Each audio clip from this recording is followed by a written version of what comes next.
Lights will guide you home, and I promise I will burn for you, by rayrae118. A few days later, Harry and Ginny managed to corner the Grey Lady in an out-of-the-way classroom in the dungeons. She was hesitant, but under their determined gazes and heavy pleading, she told them of her sordid tale, her aspirations to make herself better than her mother. She had stolen the diadem and run away.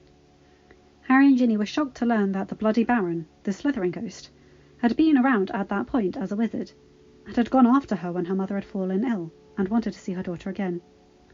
"I was too proud to admit my mistakes," Helena Ravenclaw sniffed. "In his anger over my refusal, the Baron killed me. When he saw what he had done, he turned his sword upon himself. All these years later, he wears his chains as penance." Harry frowned. "What about the diadem?" He pushed gently, hoping she wouldn't just leave. Helena suddenly looked fearful. "I can't," she whispered. Harry suddenly understood. "We're not the first ones you've asked her about this," he said gently. "You've told another student about the diadem." Helena's misty eyes widened. "He was so kind and charming." Her voice broke. "I thought he cared." Harry nodded knowingly. "It's all right," he reassured her. "Tom Riddle was good at making people tell him what he wanted. Thank you for sharing this with us." Helena sniffed and glided away. Harry turned to look at Ginny. "So, it looks like Voldemort found the diadem," he said grimly. Ginny shrugged as they headed back up to the main level of the castle. "Yeah, but it still doesn't tell us where it is." Harry agreed, and they headed outside to join their friends in a study session by the lake, as they were tired of spending all their time inside. Line break. A week later, Hermione, Ron, Susan and Blaise all said goodbye to Harry, Neville, Daphne, Ginny and Luna, and met up with Twycross in order to go and take their apparition test. As Harry, Neville and Daphne were not 17 yet, they could not take the test until the summer. Daphne was particularly upset, since she would be turning 17 in just 2 weeks. Harry and Neville, with several months to go yet, were not quite as annoyed as they wished their friends luck, and headed outside shortly after the group of hopeful 17-year-olds left.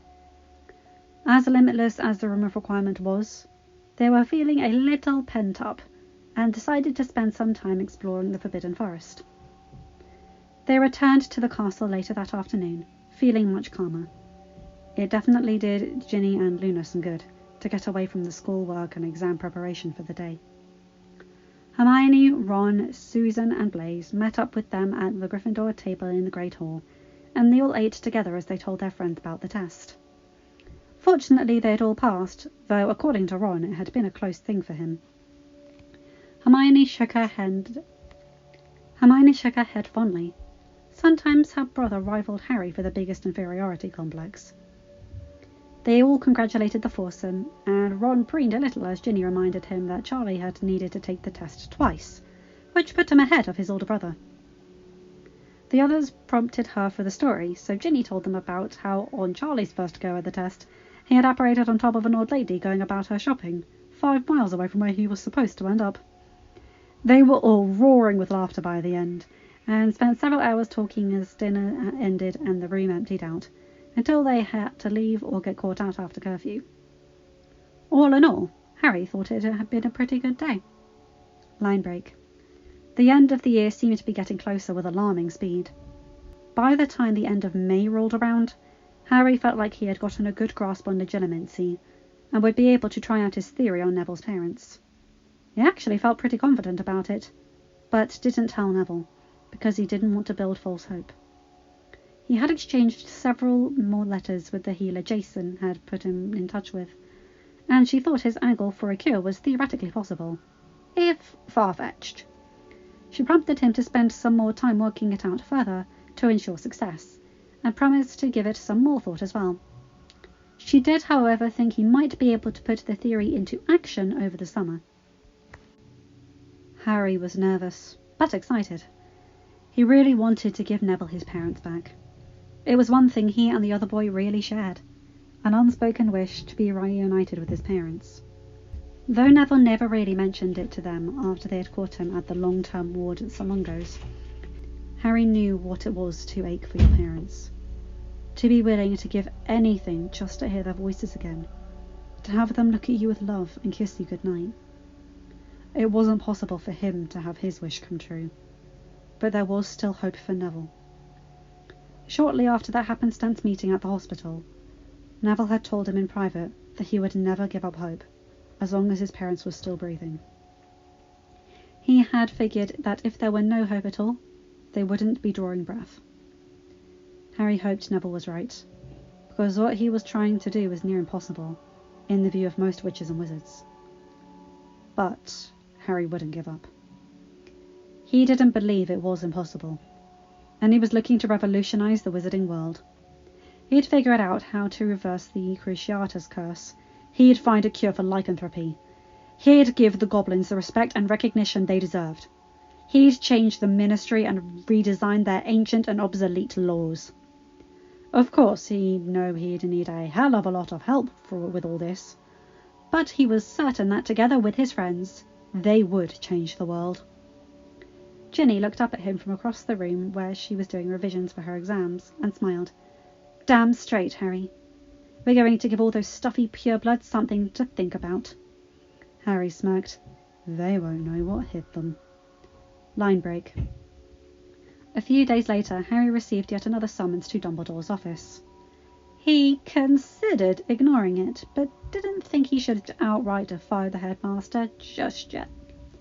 He could still pretend that the old man had some authority, though he couldn't say with any certainty that he would be able to do so for much longer, unless Dumbledore had had a huge change of heart lately.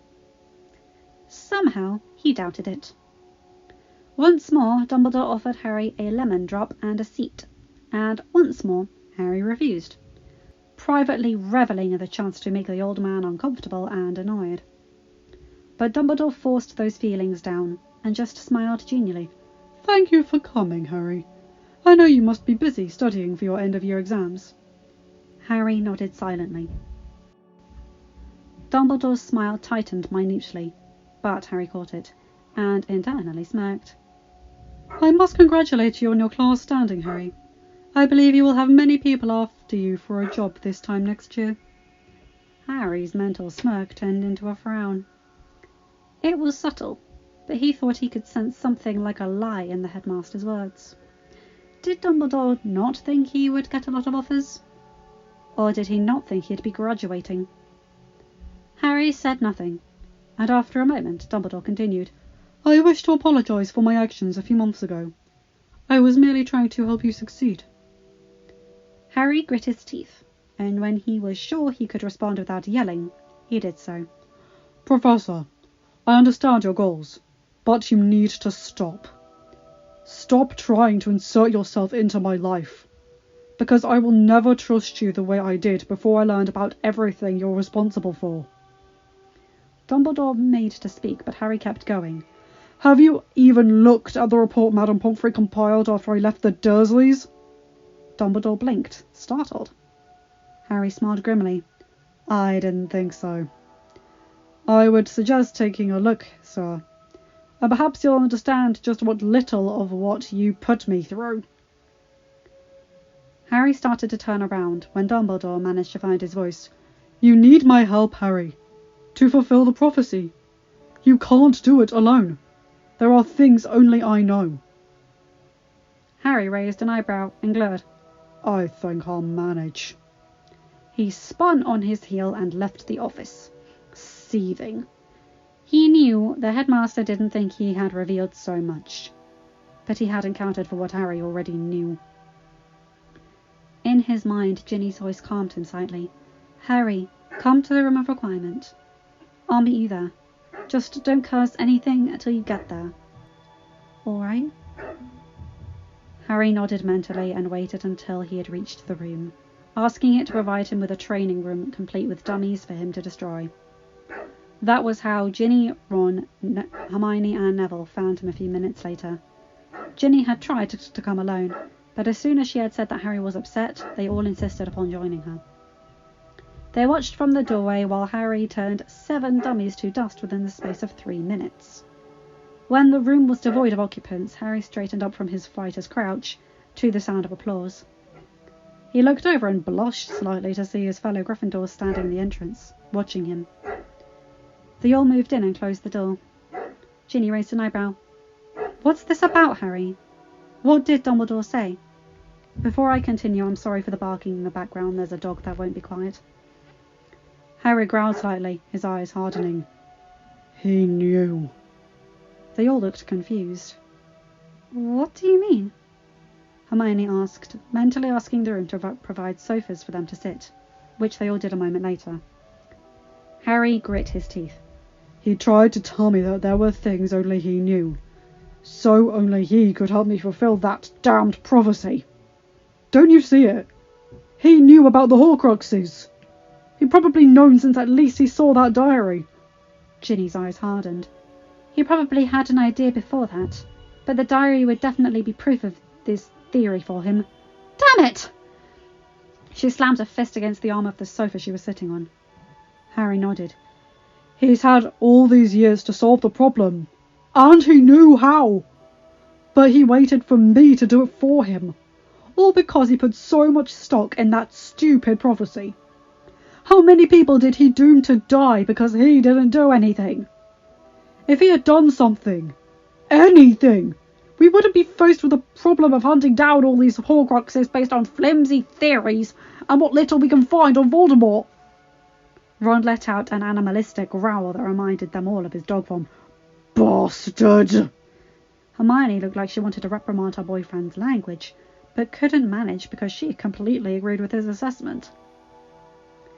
Neville shook his head at the audacity of the headmaster. "Somehow it doesn't surprise me. We all knew he was too forgiving, too willing to put his greater good ahead of the real people. The question is, what are we going to do about it?" Harry looked startled for a moment, before he grinned. "I can think of a few ideas," he said mischievously. "Living with 2 of the Marauders, being friends with Fred and George. I think I've definitely expanded my prank repertoire." Ginny chuckled. "I think we can certainly help out with that," she agreed.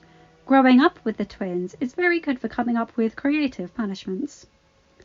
They all put their heads together for the next couple of hours, and by the end of their impromptu session had several ideas put into place to give the headmaster a hard time. Hermione was fine with pranking the old man as long as he wasn't seriously injured, something they all agreed to. They didn't want to harm him, just make him miserable. Once they were finished, Harry went to go put the first part of their prank into play. He made his way down to the kitchen and asked for the head elf. A moment later, a pop in the front of him showed a proud-looking elf looking up at him with awe. "What can Barstow do for Master Gryffindor, sir?" Harry was momentarily startled to hear himself called that. "You know who I am?" he asked curiously. Barstow nodded eagerly, his large ears flapping. "Master Gryffindor is the heir to Master Godric, sir. All elves be knowing who he is. All elves in the castle will follow Master Gryffindor and obey his commands." Harry smiled slightly. "Thank you, Barstow. I would appreciate it if you would just call me Harry, though. I don't want people knowing my status as a Founder's heir." Barstow nodded again. "Of course, Master Harry. How can we be serving you today?" Harry took a deep breath. "Barstow, the headmaster has been trying to insert himself into my life for too long. My friends and I are planning a series of pranks to play on him. Would you be willing to help?" Barstow nodded for a third time, his large eyes widening as the corners of his mouth tilted upwards. "Of course, Master Harry. What can we elves be doing to help?" Harry smiled. "All right. You know how Dumbledore loves his lemon drops?" Barstow nodded again. "I'd like to make sure he can't have them. If you could ensure that any he has disappears, that would be great. He has that bowl in his office, so can you make it so any he puts into the bowl vanish?" Barstow actually beamed at this. He snapped his fingers. "Of course, Master Harry. Barstow has just placed a spell on the bowl and Headmaster's private ever-filling pouch. Pouch will not work anymore. and any drops that I put in the bowl will vanish. Harry grinned. Thanks, Barstow. If I need anything else, I'll ask you. Barstow's mouth stretched, if possible, even wider in a smile. We are happy to help Master Harry in all his endeavours. Harry nodded and left the kitchen after thanking the elf once more. Ginny's mental laughter rang in his head. Dumbledore's going to be so shocked.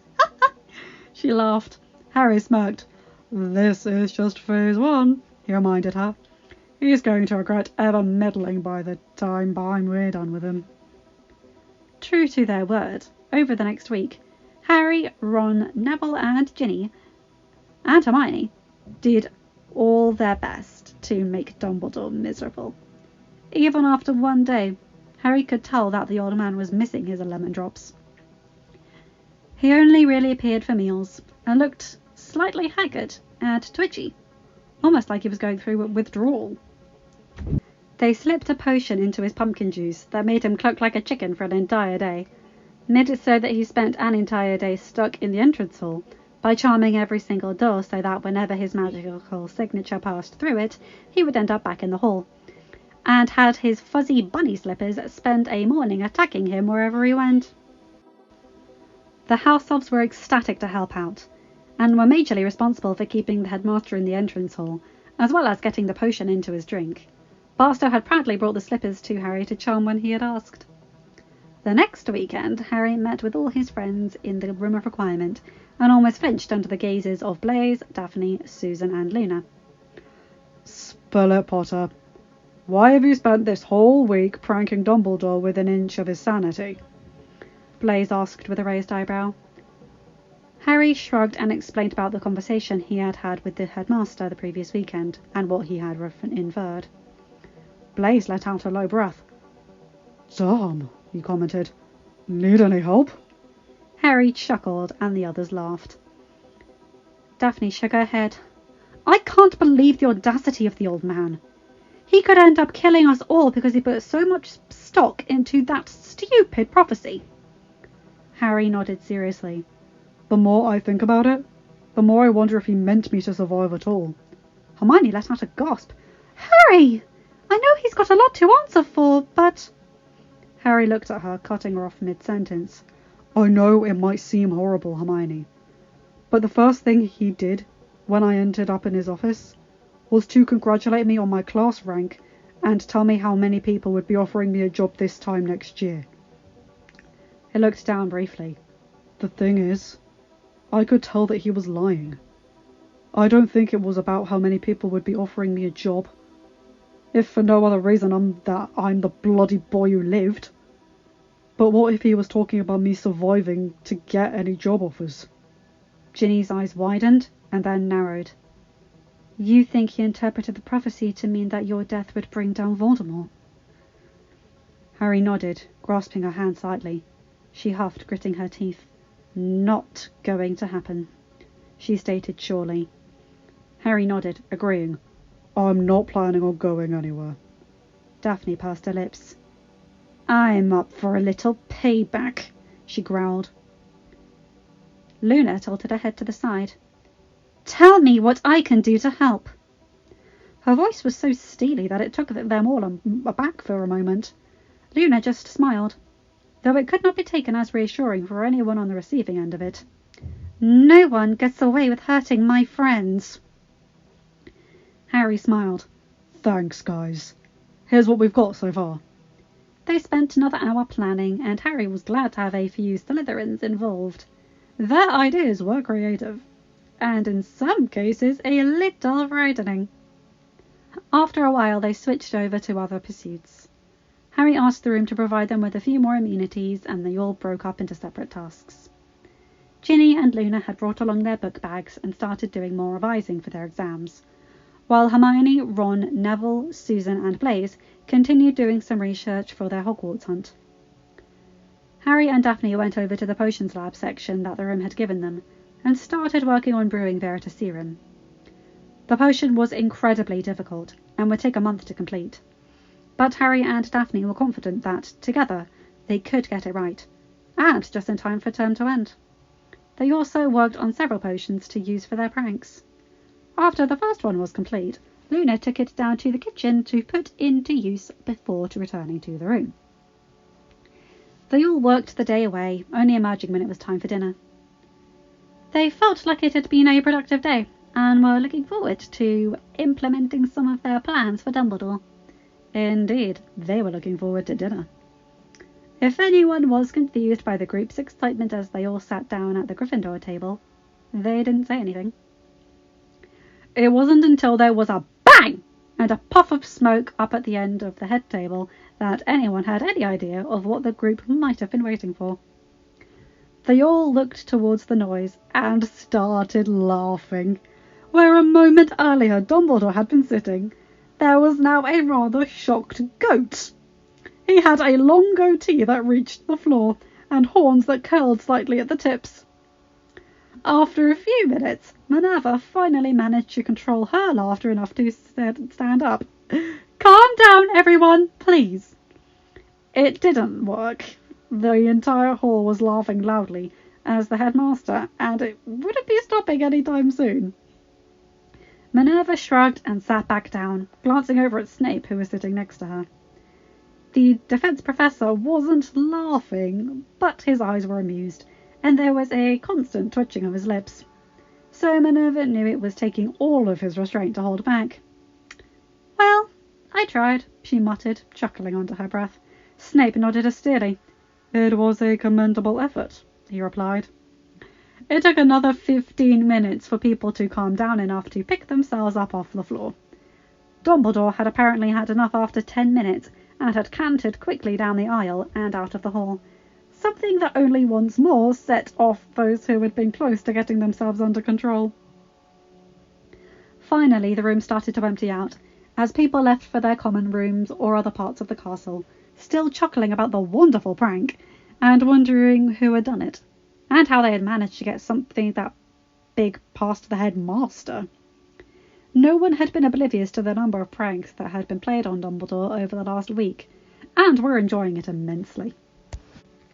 When the Great Hall was nearly empty, Minerva removed herself from the head table under the pretense of going to get some grading done. She passed by the Gryffindor table, where Harry and his friends were all still congregated, now eating ice cream sundaes like nothing had happened. Harry had to stop himself from smiling when Minerva muttered under her breath as she passed, 15 points to each of you for your excellent potions work."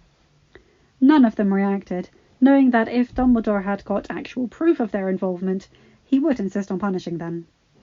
Under their table, Harry reached a hand out to Blaise, who was sitting next to him. Blaise smirked and slapped his hand. The goat idea had been his, after all. Line break. Albus sat on his desk in the early hours of the morning, doing something he had done quite frequently over the last few years. Thinking about Harry Potter. While he didn't have any evidence, he was certain that the boy was behind the multitude of bad luck he had experienced over the last week. He had spent the entire day yesterday as a goat for Merlin's sake.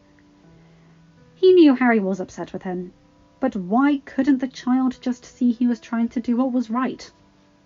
Harry was essential to winning this war, but only Albus had the key to destroying Voldemort once and for all. But how could he guide Harry if the boy wouldn't listen to him?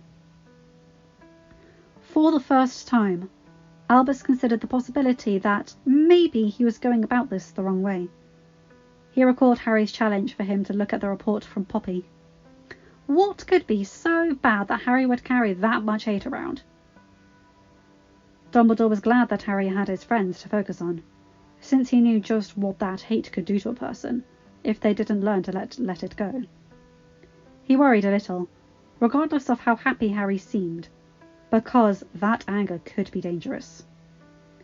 Sighing wearily, he picked up his wand and fingered it for a moment, remembering the moment he had won it from Gellert Grindelwald all those years ago. The wand was elder, its core from the tail of a thestral, a remarkably difficult substance to work with.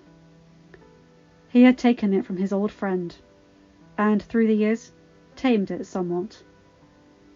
Oh yes, this wand had left a bloody trail across the pages of history.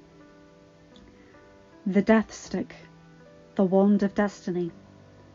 The legend that went with it was won by killing its previous master. Albus knew that wasn't true.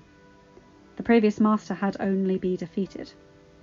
Gelert was still alive, and had lived in the prison he had built for his enemies, ever since that final battle 50-odd years ago. He drew himself out of his morose thoughts, and sent a Patronus to Poppy, hoping that she would respond quickly. A few minutes later, he looked up and smiled, forcing himself to act the part of the enigmatic headmaster. "Come in, Poppy." The Mediwitch entered and closed the door behind her.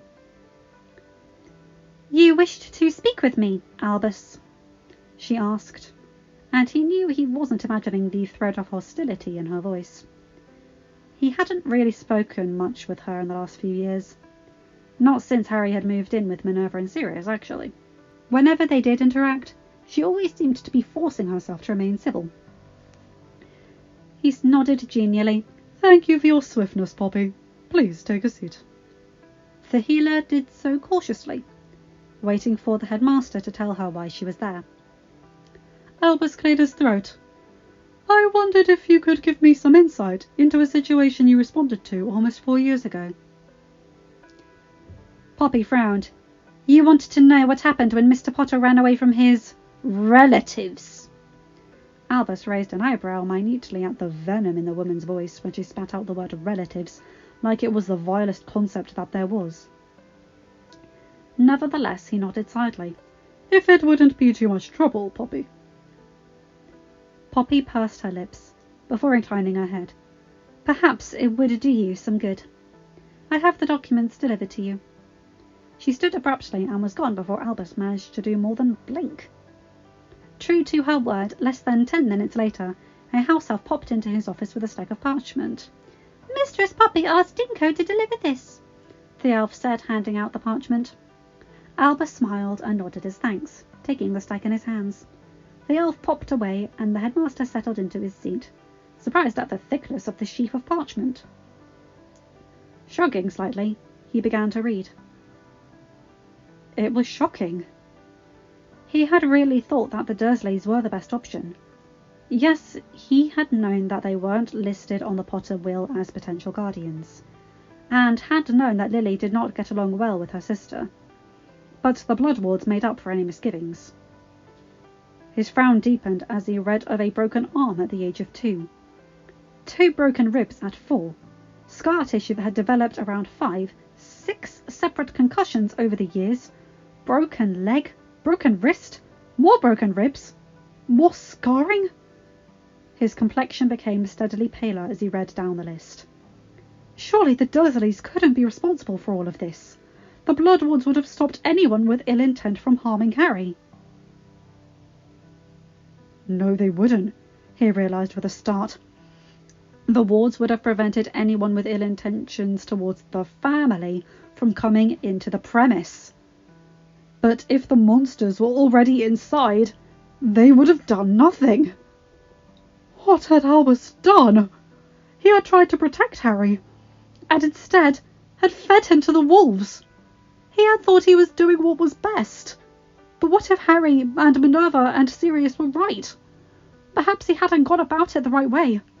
He really thought that removing Harry from the wizarding world, following the attack at Godric's Hollow, would protect Harry from the remaining Death Eaters, and while at the same time allowing the boy to grow up free from the fame. He could admit to himself that he also did not want Harry to get too big of a head. He remembered what James was like as a student, and he did not want Harry to be like that. He did not want Harry to think he was entitled. Perhaps he also wanted Harry to be willing to lay down his life for the cause. Guiltily he realised that was the case. He had known for quite some time, since the first time Harry had told him about the pains in his scar, if he was being honest. About the Horcrux that resided in the teenager's head. Had been setting up Harry from the beginning to believe that his life was only measured in its ability to bring down Voldemort's downfall.